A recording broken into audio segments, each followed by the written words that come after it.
नमस्कार. आपण ऐकतोय डॉक्टर सौ कुमुदताई गोसावी लिखित हरिगंध. परमपूज्य हरिकाका गोसावी यांचं चरित्र आणि अनुभव ग्रंथ. आजचं आपण प्रकरण घेणार आहोत दुसरं, नाम. मानवी जीवनात गेल्या 150 वर्षापासून खूपच मोठी क्रांती झालेली आहे. मानवाने केलेली भौतिकशास्त्रातील प्रगती आणि तिचे भोगावे लागणारे इष्ट अनिष्ट परिणाम यातून मानवी जीवनच पार बदलून गेलेलं आहे. आजच्या या विज्ञानयुगात लौकिक व्यवहारात विज्ञानाची उपयुक्तता वाढली असली तरी मानवी मनावर, देहावर अनेक विपरीत परिणाम होत आहेत. पर्यावरणाचं संतुलन कमालीचं बिघडलेलं आहे. मनशांतीसाठी माणसं नाना मार्ग शोधत आहेत. त्यात माणूस पुन्हा मंत्र, तंत्र, यंत्र, विद्या याकडेही धाव घेत आहेत. भारतीय परंपरेत तंत्र मंत्र विद्येविषयी श्रीमद भागवताच्या 11व्या स्कंधात जनक आणि नवयोगी यांच्या संवादातून वर्णन आलेलंच आहे. नाथ संप्रदायी नवनाथांनी 10व्या दशकात या विद्येचा अनेक भारतीय भाषांमधून भरपूर प्रसार केलेला आहे. या विद्येच्या प्रभावाने सूफी संतांनी अरबी, फारसी भाषातून तिचा अनुवाद करून तिचा उपयोगही करून घेतलेला आहे आणि आजही ही विद्या त्यांच्याकडे थोड्याफार प्रमाणात जतन केलेली दिसते, उपयोगातही आणली जाते. जैन साहित्यातही मंत्रविद्येचा विकास झालेला दिसून येतो. इतकंच नाही तर जैनचार्यांना पातंजली महासिद्धिमंत्र तंत्राद्वारे मिळवता आली असल्याचं मानतात. बौद्ध धर्मात त्यांच्या उपपंथात मंत्र तंत्र विद्येचा विकास झालेला असून दिसून येतो.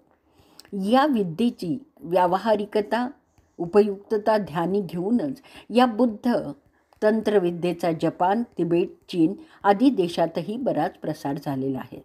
मानवी स्थूल देहातून बाहेर पडून सूक्ष्म देहाने दूरवर संचार करून अपेक्षित कार्यपूर्तीनंतर पुन्हा स्थूल देहात परतता येतं असंही या मंत्रविद्येने स्पष्ट केलेलं आहे.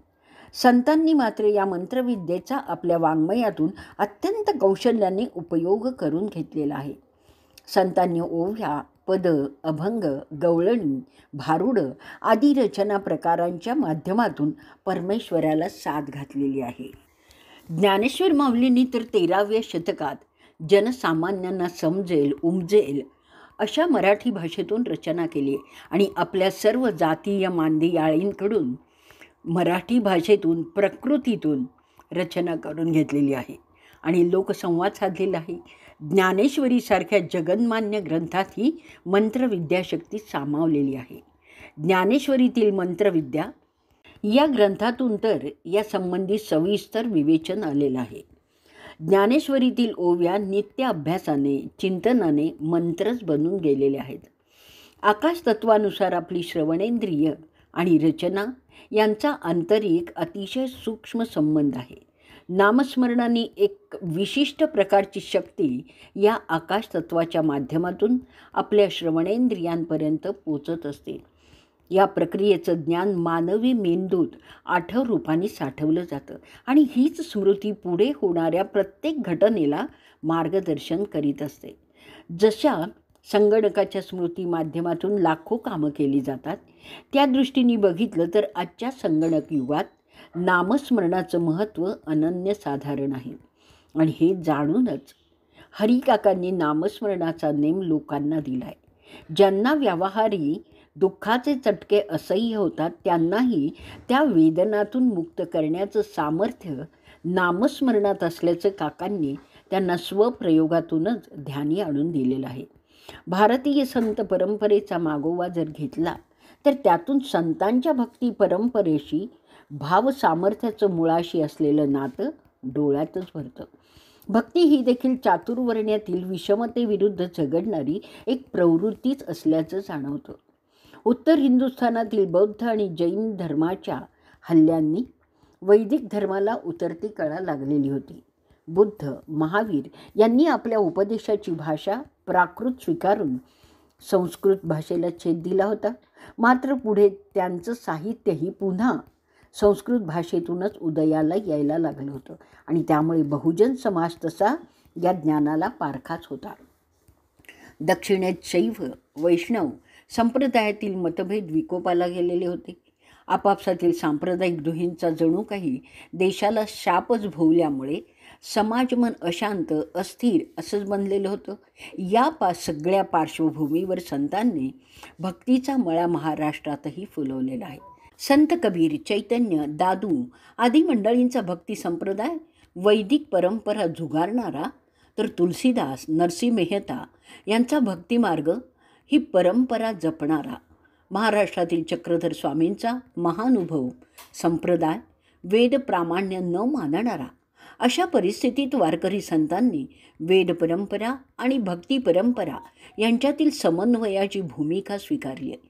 केवळ नामभक्तीच्या आधारेच आत्मोद्धाराचा मार्ग अनुसरता येतो, त्यातून मोक्षप्राप्ती होते, हा विश्वास त्यांनी समाजाला दिलेला आहे. महाराष्ट्रात 13व्या शतकातील संत ज्ञानदेव आणि त्यांची मांदियाळी, समाजातील सर्व स्तरातील संतांचीच, यांच्यापासून ते संत तुकारामांच्यापर्यंत 17व्या शतकापर्यंत ही परंपरा मोठ्या उज्ज्वल रूपात झळकताना, कार्य करताना दिसते. 20व्या शतकातील हरिकाकांसारख्या या परंपरेच्या पायिकांनी याच मार्गाने जावं हे ओघानेच येतं. संत हरिकाकांनी नाथ संप्रदाय, दत्त संप्रदाय, भागवत संप्रदाय आदी संप्रदायांबद्दल सद्भावच बाळगलाय. मात्र संत एकनाथ महाराज यांच्या परंपरेतील असूनही काकांनी केवळ नामभक्तीवरच आपलं लक्ष केंद्रित केलं आणि अन्य परंपरेतील कालानुरूप अशी सूत्र स्वीकारून प्रसंगोपात त्यांचा उपयोगही करून घेतला आहे.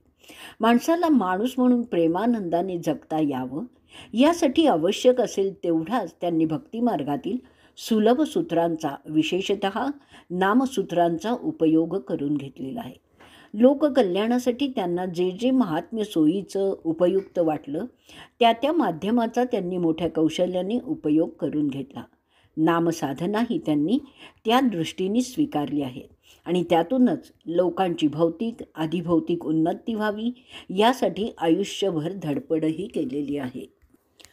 महाराष्ट्र हे अध्यात्मविद्येचं माहेर आहे. अध्यात्मविद्येचा महाराष्ट्रीय संतांनी लावून दिलेला लळा महाराष्ट्राच्या मातीने आजही जतन केलेला आहे आणि त्यामुळेच इथे अध्यात्मविद्येचे अनेक प्रयोग संत महंतांनी, सत्पुरुषांनी, अध्यात्मशास्त्रज्ञांनी आयुष्य वेचून केलेलं आहे. त्यात नवविधा भक्तीतील नामभक्तीतील नामावरही आजवर अनेकांनी प्रयोग केले आहेत.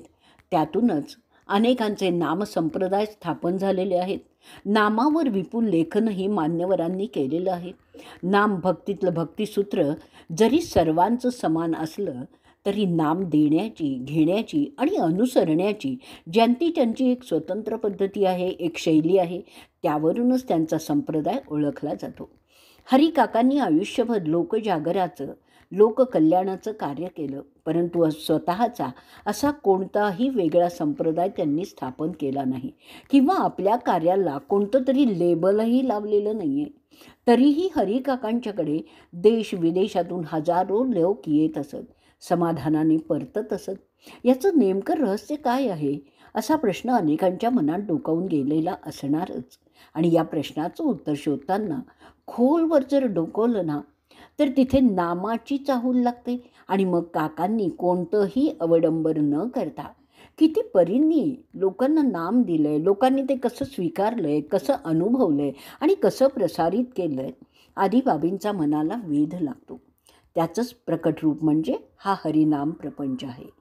आज कालचक्र एवढ्या प्रचंड वेगाने फिरत आहे की त्या गतीशी आपल्याला आपली जीवनगतीही जुळवून घ्यावी लागते. त्याशिवाय काळाबरोबर आपल्याला कसं धावता येणार? परंतु या धावण्यात आपली किती दमछाक होती आहे आणि अंती एवढं पोटाला पाय लावून धावूनही मन मात्र अतृप्त आणि अशांतच आहे. तेव्हा माणूस मनःशांतीचे, तृप्तीचे मार्ग शोधायला लागतो. असा वादळ वाऱ्यात सापडलेला माणूस हरिकाकांसारख्या संतांच्याकडे येतच असतो.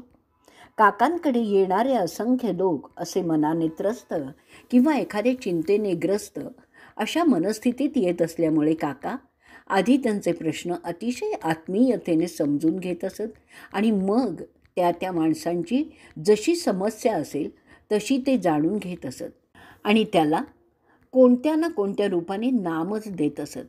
नामाला काकांनी स्वतःच इतक्या सहजपणाने अंगीकारलं होतं की ते आपल्या एखाद्या छोट्या कृतीत नाही, लोकांचं नामाशी आणि आपल्याशी सहज नातं जोडून देत असत.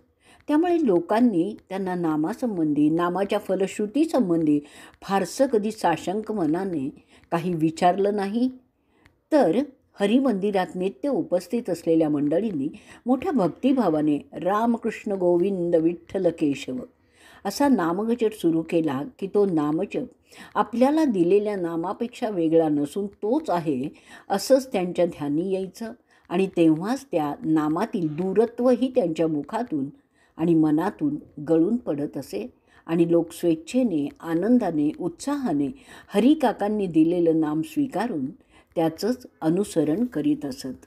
प्रत्येक माणसाच्या मनात एक लंका असते.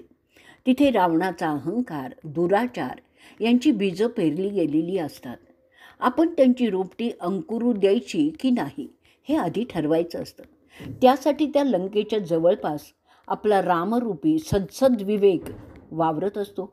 तो आपल्याला प्रारंभापासून रावणबीज उखडून टाकण्यासाठी सावधही करीत असतो. तरीही काही गाजर गवतासारखी रोपं उगवतात आणि त्यांची वाढही झपाट्याने होते. ती वाढीव रोपं मुळासकट उपटून टाकण्यासाठी देखील अंती नामच उपयोगी पडतं. आपल्याच अहंकार रूपी रावणाने पळवून नेलेली आपली सद्बुद्धी परत आपल्याकडे आणण्यासाठी देखील रामाचीच आवश्यकता आहे. तशी नामाचीही तितकीच आवश्यकता आहे. राम आणि नाम एकत्र आल्याशिवाय आपल्या मनात संयमाचा सेतू बांधला जात नाही. त्याशिवाय लंकेवर विजय प्राप्तही करता येत नाही. नामाच्या साह्याने राम आपली सद्बुद्धी पुन्हा स्वगृही आणतो आणि मग तिच्यासह तो पुढील कार्याच्या सिंहासनावर आरूढच होत असतो. त्यामुळे आयुष्य सुखाचं होतं. राम आणि नाम एकत्र येऊन त्यांच्याकडून लोककल्याणकारी कार्य व्हावं यासाठी हरिकाकांनी आयुष्यभर धडपड केली. आपल्याकडे येणाऱ्या लोकांच्या मनावर लंकेचं किती मोठं साम्राज्य आहे हे काका जाणून होते. शिवाय रावणाला आपल्या शिवभक्तीचा, आपल्या सामर्थ्याचा जसा गर्व झाला होता तसा आपल्याकडे येणाऱ्या लोकांनी ज्ञान, सत्ता, संपत्ती आदी अनेक विषयांपैकी कशाचा ना कशाचा अहंकार बाळगलेला आहे. त्यात अधिक वाढ कशी होईल आणि त्या हव्यासापोटी निर्माण झालेल्या संकटातूनच आपली सुटका कशी होईल या हेतूने प्रामुख्याने ते आपल्याकडे आलेले आहेत याचा अचूक अंदाज काकांना असायचा. त्यामुळे त्यांनी आधी त्यांच्या मनात पसरलेल्या लंकेचा अंदाज घेऊनच त्यानुसार त्या याचकांना नाम किंवा नेम दिलेला आहे. रामभक्तीत लीन होऊन वानरांनी नराहूनही अधिक श्रेष्ठ कार्य लंकेवर विजय मिळवताना केलेलं आहे. परंतु नराचा नारायण होईल याचा भरोसा नसल्यामुळे त्याला निदान नारायणाच्या नामाचं स्मरण जरी ठेवता आलं ना तरी तो आपल्या मनाच्या लंकेत शिरून रावणाशी जवळीक करणार नाही. यासाठी काकांनी लोकांना नाम दिलं आहे. नाहीतर सर्व जग नामरूपात्मकच आहे. नावात काय आहे असं आपण खोट्या विनयाने वरवरचं म्हणत असलो ना तरी नावारूपाला येण्यासाठी आपण प्रपंचात आयुष्यभर जीवाचा किती आटापिटा करतो. आपल्या मृत्यूनंतरही आपलं, आपल्या कुटुंबाचं, आपल्या घराण्याचं नाव राहावं म्हणूनही आपण अनेक योजना जिवंतपणे राबवत असतो. हे भौतिकातलं झालं. अध्यात्म मार्गात तर नाम ही गुरुकिल्लीच आहे. दिसायला छोटी जरी असली ना तरी मनाची तिजोरी त्या किल्लीने उघडली की आतला सद्विचारांचा खजिनाच आपल्या हाती येतो. नामचिंतनात हरिकाकांचं रामायण, महाभारत, उपनिषद आदींचं वाचन, मनन, चिंतन चालूच होतं. भगवद्गीता ही हरिकाकांना प्रिय होती. गीतेचं सखोल चिंतन हरिकाका करत असल्याचा प्रत्यय अनेक वार येत असे. हरिकाका नुसता प्रापंचिक प्रश्न विचारणाऱ्यांच्या प्रश्नांची उत्तरं देऊन त्यांचं समाधान होताच त्यांना मार्गीही लावत असत. मात्र पारमार्थिक पातळीवर किंवा चिकित्सक वृत्तीने विचारलेले प्रश्न त्यांना जास्त आवडत असत. नाम म्हणजे नेमकं काय या प्रश्नाच्या अनुरोधाने हरिकाकांनी वेळोवेळी कधी शब्दातून तर कधी एखाद्या कृतीतूनही उत्तर दिलेलं आहे. संत एकांती बैसले, सर्व सिद्धांत शोधले, ज्ञानदृष्टीने अवलोकिले, शोधून काढिले हरीचे नाम. असं संतांनी शोधून काढलेलं नाम काकांनी स्वीकारलं. नामस्मरण सहस्त्रनामांनीही चालू ठेवता येतं, म्हणून तर विष्णू सहस्त्रनाम काका नेहमी म्हणत असत. तरीही आजच्या व्यस्त जीवनात माणसाला तेवढाही वेळ नामस्मरणासाठी देणं हे अवघड आहे, हे जाणून त्यांनी राम कृष्ण गोविंद विठ्ठल केशव अशा पंचपदी नामाचाच पुरस्कार केला. काकांनी दिलेला हा दिव्य मंत्र आहे. याची प्रचिती प्रखर बुद्धिवादी हरिभक्तांनीही घेतलेली आहे. राम, योगी ज्या आनंदात रमतात ते आनंद स्वरूप म्हणजे राम. कृष्ण, जो पूर्ण आहे असा कृष्ण. गोविंद, गो म्हणजे इंद्रिय, विंद म्हणजे ताब्यात ठेवणारा, इंद्रिय कैया ठेवणारा तो गोविंद. विठ्ठल, वृत्तीतील स्थिरतेचा भाव म्हणजे विठ्ठल. आणि केशव, केशी दैत्याचा संहार करणारा म्हणजेच दुष्टांचा संहार करणारा तो केशव. हे असं काकांनी दिलेलं पंचपदी नाम सर्वार्थाने अर्थपूर्णच आहे. आजचा भाग आपण इथे संपवणार आहोत. अवधूत चिंतन श्री गुरुदेव दत्त.